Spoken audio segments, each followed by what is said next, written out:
சற்று முன்பு கிடைத்துள்ள முக்கிய செய்தி, ஈரோடு கிழக்கு தொகுதியில் பிப்ரவரி 5ஆம் தேதி இடைத்தேர்தல் வாக்குப்பதிவு நடைபெற இருக்கும் சூழலில் தபால் வாக்குகள் பெறும் பணி தற்பொழுது தொடங்கப்பட்டிருக்கின்றது.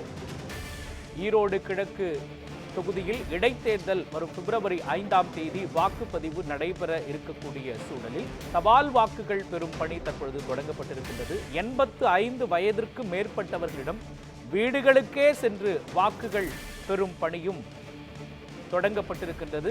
அந்த காட்சிகளை நாம் திரையில் பார்த்து வருகிறோம்.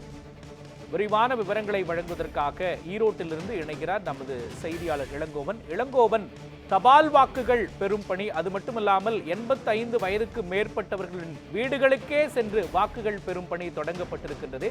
இதன் விதிமுறைகள் என்ன, சொல்லுங்க.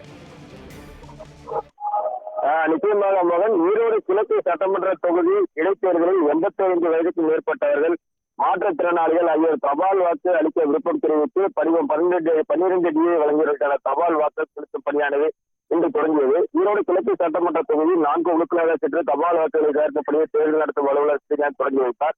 ஈரோடு கிழக்கு சட்டமன்ற தொகுதிக்கு 2வது முறையாக இடைத்தேர்தலானது அடுத்த மாதம் 5ஆம் தேதி நடைபெறுகிறது. இந்த இடைத்தேர்தலில் 2,26,433 பேர் வாக்களிக்கும் வகையில் தேர்தல் பணிகள் நடைபெற்று வருகின்றன.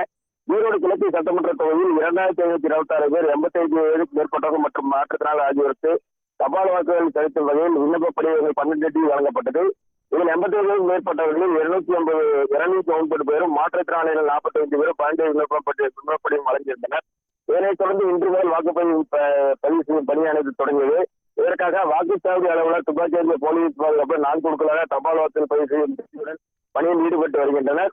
தபால் வாக்கு பதிவு செய்யும் பணியானது இன்று தொடங்கி 24, 25, 27, 22 வரை 4 நாட்கள் நடைபெற உள்ளது. இந்த வாக்குப்பதிவு வாக்குச்சாவடி அலுவலர் குழுவினர், அரசியல் கட்சி முகவர்கள் ஆகியோர் வீடுகளில் சென்று வாக்காளர் அடையாளத்தை சரிபார்த்து படிவத்தை பூர்த்தி செய்து வாக்காளர் கையொப்பம் அல்லது கைரேகை வைத்து பெறப்பட்டு தபால் வாக்கு சீட்டு வழங்கப்பட்டு வருகிறது. இதனைத் தொடர்ந்து வாக்காளர்கள் தங்கள் யாருக்கு வாக்களிக்க விருப்பமோ அல்லது வேட்பாளர் ஒதுக்கீடு செய்யப்பட்ட சின்னத்தில் வாக்களிக்கலாம். இதில் வாக்காளர் கண்பார்வையற்ற மற்றும் உடல்நலிவுற்ற வாக்களிக்க அவர் சார்பில் கட்சி சார்பற்ற ஒருவர் வாக்களிக்க அனுமதி அளிக்கப்படும். மாற்றுத்திறனாளிகள் உரிய அரசு சான்றிதழ் நகல் வழங்க வேண்டும். இதற்கு முன்னதாக மாநகராட்சி அலுவலகத்தில் இருந்து இந்த பணியை புதியதாக பொறுப்பேற்றுள்ள தேர்தல் நடத்தும் அலுவலர் ஸ்ரீகாந்த் தொடங்கி வைத்தார். இதனைத் தொடர்ந்து பழனிமலை வீதியில் சிவனேசன் என்ற என்பவரிடம் தனது தபால் வாக்கினை செலுத்தினார். மோகன், விவரங்களையும் காட்சிகளையும் வழங்கியதற்காக நன்றி இளங்கோவன்.